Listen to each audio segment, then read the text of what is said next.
د خوږو وږمو کیسه ده نه ماتېږي، د جانان سره مې ګیله ده، د جانان سره مې واده ده نه ماتېږي، تر سینه یې پر پشته زخمونه ډېر دي، څومره ټینګه حوصله ده نه ماتېږي.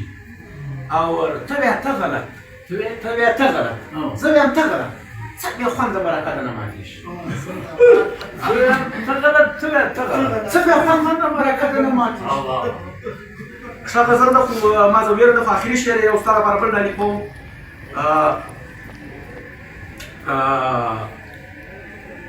زیا ستا د راتګ په امید ناست دی، زیا ستا د راتګ په امید ناست دی، بس دوه ګامه فاصله ده نه ماتېږي.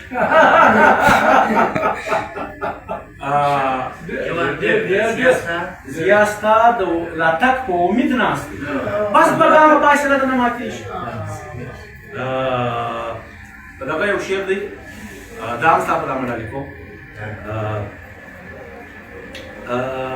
له کیسه بیا تر وتکه بیا تر له کیسه بیا تر وتکه بیا تر بیټه تکه بیا تر بیټه د سوونو ښه. الحمد لله حمدا حامدا ومصليا أما بعد فأعوذ بالله من الشيطان الرجيم. بسم الله الرحمن الرحيم. وعلم آدم الأسماء كلها ثم عرضهم على الملائكة فقال أنبئوني بأسماء هؤلاء إن كنتم صادقين. محترمو اساتذه کرامو او د دې ادارو ماشومانو مسرانو همزولو ته ته معلومه ده چې دا د هغه چا ارامګاه ده، دا د هغه چا کور دی چې هغه په یو ډېر لوی نیت د یو ډېر لوی عظیم مقصد لپاره په ډېر عجیبه اخلاص یو قدم اخیستی دی چې د هغه چې کوم هغه د اخلاص نتیجه وه چې هغه کال پر کال باندې پر دې دلالت کوي چې مخکې کلونو کې د دې نیمۍ تعداد و نن یې تعداد په څو چنده دی. ځکه رسول اسلام فرمایي چې انما الاعمال بالنیات، د هر عمل دارومدار په نیت سره دی.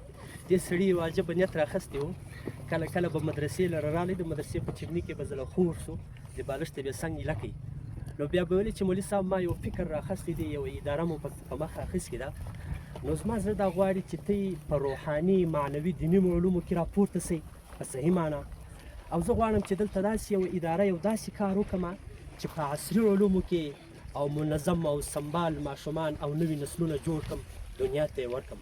دې ته معلومه ده چې موږ هم په دیني علومو کې هم په عصري علومو کې کمزور یو، یعنې نه موږ په مدارسو کې هغه کتابونه، هغه تصنیفات، هغه تقاریر، هغه افکار زموږ نتیجه شته، د هغو نتیجه نشته، او نه برته په دې ادارو کې موږ هغه نتیجه نه لرو، یوه ستن هم نسو جوړولی، یوه ګولۍ هم د بار ملک را روانه ده، یوه دوا هم د بار ملک را روانه ده.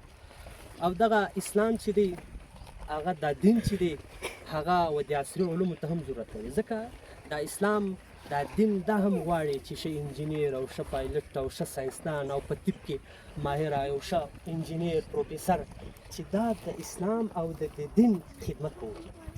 لکه دنیا ته خبر یاسته چې هغه د خپلو جوړ کرده نظامونو لپاره هغه جدید اسباب او ټکنالوژي او افراد تیار کړل چې دوی افراد په اسمانونو کې، په سیارو، په ستارو کې د مځکې په تل کې لګیا دي، ریسرچ او تحقیقات کوي، او موږ د هغو ایجادات، موږ خو ایجادات نشو کولی، د هغو تقلیدات کوو، د هغو ځکه یو شی ووینو بیا دلته پر لګیا سو یو کار وکړو. نو باید چې همت وکړئ، کوشش وکړئ د دې سړي چې کومې قربانۍ دي، ځکه داسې په داسې نیت یې دا کار شروع کړی دی چې ته وګوره د ده شاته داسې پروګرام روان دی، داسې فعال او منظم پروګرام چې یقینا تعجب سړی ورباندې کوي، او یقینا ډېره خوشحالي ورباندې محسوسوم. الله تعالی دې قبر منور کړي، الله تعالی دې دوی ته توفیق درکړي چې دوی دا د ده چې کوم فکر و، د ده چې کوم یو سوچ و، یو تصور و، یو خیال و، هغه تصور و خیال یې په حقیقت باندې بدل شي. یقینا نن به یې ده ته هغه ثمره وررسوي چې ده په کوم نیت باندې کوي، دا یې د نیت نتیجه ده. نو کوشش به کوو، همت به کوو، اساتذه به هم کوشش کوو چې وختونه ضایع نه کړو، او دا ماشومان همزولي چې کوم سټوډنټ طبقه ده دا به هم کوشش کوو چې د ده اخلاص ته وګورو، د ده اخلاص په خاورو په اوبو باندې لاهو نه کړو. نو انشاءالله کوشش به کوو، دعا کوو په اخلاص باندې، دعا انفرادي یې هم وکړو، اجتماعي به هم ورته وکړو چې الله تعالی د ده دغه قربانۍ په خپل دربار کې قبول کړي. الحمدلله رب العالمین.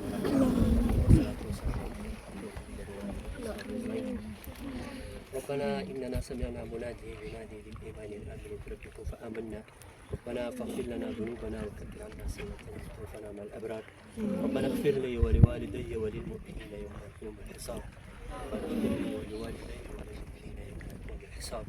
رب ارحمهما كما ربياني صغيرا. رب ارحمهما كما ربياني صغيرا. اغفر له وارحمه وتجاوز عنه. اللهم باعد بينه وبين خطاياه كما بعدت بين المشرق والمغرب. اللهم اجعل قبره نورا ولا تجعل قبره نارا يا رب يا ذا الجلال والإكرام. cikin Qur'an kan ikhlas mungkin kami tersebutkan insyaAllah astagfirullah dikabulkan ya Allah jika afradi dan saja zawjika punya muskilat ya Allah dikabulkan kabulkan ya Allah pada darul barakat macam ya Allah pastikan guna maafkan rahmur bandiuka nastaghfiru min qalbi ya Allah rahmur bandiuka ya Allah kita semua dalam pratidi ya Allah de ټول ته مغفرت وکړه یا الله دې ټول ته بخښنه وکړه یا الله دې ټول قبرونه منور کړه انوارات یې ورکړه رڼا یې ورکړه مستعمل اللهم اغفر لحينا وميتنا وشاهدنا وغائبنا وصغيرنا وكبيرنا وذكرنا وانسانا اللهم من احييته منا فاحيي على الاسلام ومن توفيته منا فتوفه على الايمان رب اغفر وارحم وانت خير الراحمين برحمتك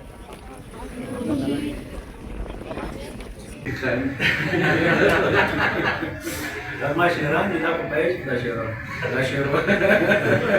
ما اولاد ته محبت د کړې دي بابری سره बाब हैरत से मुझे इज़्ने सफर होने को है